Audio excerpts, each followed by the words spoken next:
मलबे का ढेर, मिसाइल के पुर्जे और तबाही का मंजर। ये तस्वीरें हैं 2 जनवरी 2024 की, जब यूक्रेन की राजधानी कीव पर अचानक एक मिसाइल से हमला किया गया। हमले में एक इमारत पूरी तरह तबाह हो गई, कई लोग घायल हुए।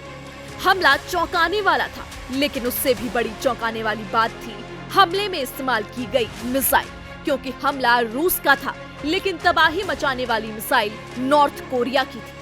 ये दावा है यूक्रेनी हथियार इंस्पेक्टर क्रिस्टीना किमाचुक का, जो कॉन्फ्लिक्ट आर्मामेंट रिसर्च यानी CAR के काम करती है।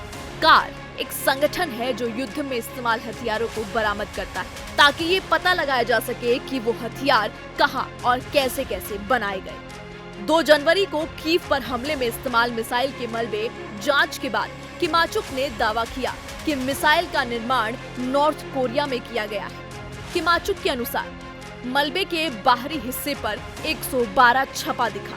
नॉर्थ कोरिया के ज्यूक कैलेंडर के मुताबिक इसका मतलब साल 2023 है, यानी मिसाइल का निर्माण 2023 में किया गया।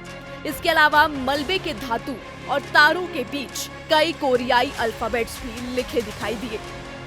किमाचुक की माने तो मिसाइल के अलग अलग हिस्सों पर छपे कोरियाई शब्द इस बात का ठोस सबूत है कि रूस यूक्रेन पर हमला करने के लिए नॉर्थ कोरियाई हथियारों का इस्तेमाल कर रहा है। कॉन्फ्लिक्ट आर्मामेंट रिसर्च यानी CAR की माने तो कॉन्फ्लिक्ट आर्मामेंट रिसर्च यानी कार की माने तो नॉर्थ कोरिया की मिसाइल में विदेशी तकनीक का इस्तेमाल किया गया था। मिसाइल के अधिकांश हिस्सों का निर्माण अमेरिका और यूरोप में किया गया है। कार का दावा है नॉर्थ कोरिया ने अवैध रूप से मिसाइल के हिस्से खरीदे। कार के अनुसार नॉर्थ कोरिया ने इसे गुप्त रूप से रूस भेजा और रूस ने इन मिसाइलों को सीधा फ्रंट लाइन पर भेज दिया।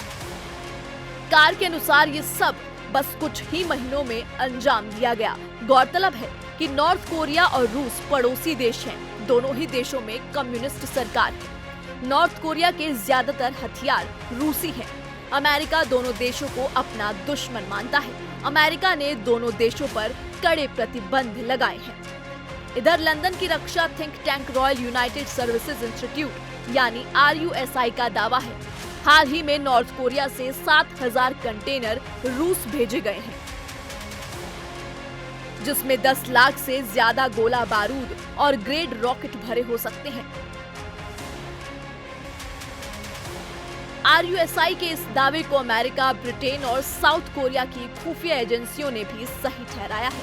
RUSI के अनुसार 2 जनवरी को रूस ने जिस मिसाइल से हमला किया था उसका नाम हवासोंग-11 है, जो 700 किलोमीटर तक दूरी तय करने में सक्षम है और ये बेहद सस्ता भी है। हालांकि रूस के जखीरे में कई घातक और लंबी दूरी की मारक क्षमता वाले हथियार मौजूद हैं, लेकिन लागत काफी ज्यादा है।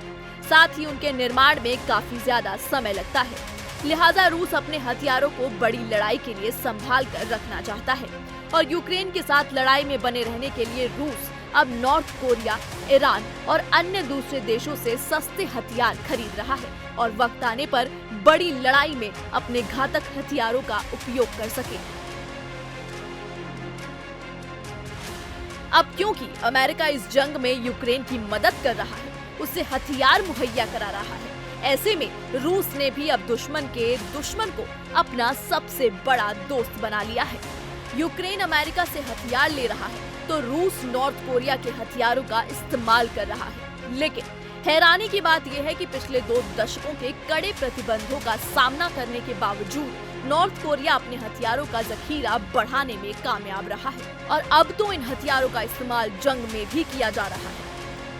हालांकि जंग में नॉर्थ कोरिया के मिसाइल का इस्तेमाल कई सवाल भी खड़े कर रहा है, जिसमें सबसे बड़ा सवाल ये है कि क्या इस जंग में नॉर्थ कोरिया की एंट्री के बाद पश्चिमी देश और खासकर अमेरिका क्या कदम उठाएगा, क्योंकि रूस की ही तरह नॉर्थ कोरिया भी अमेरिका का सबसे बड़ा दुश्मन है और अब अमेरिका के 2 बड़े दुश्मन एक हो चुके हैं।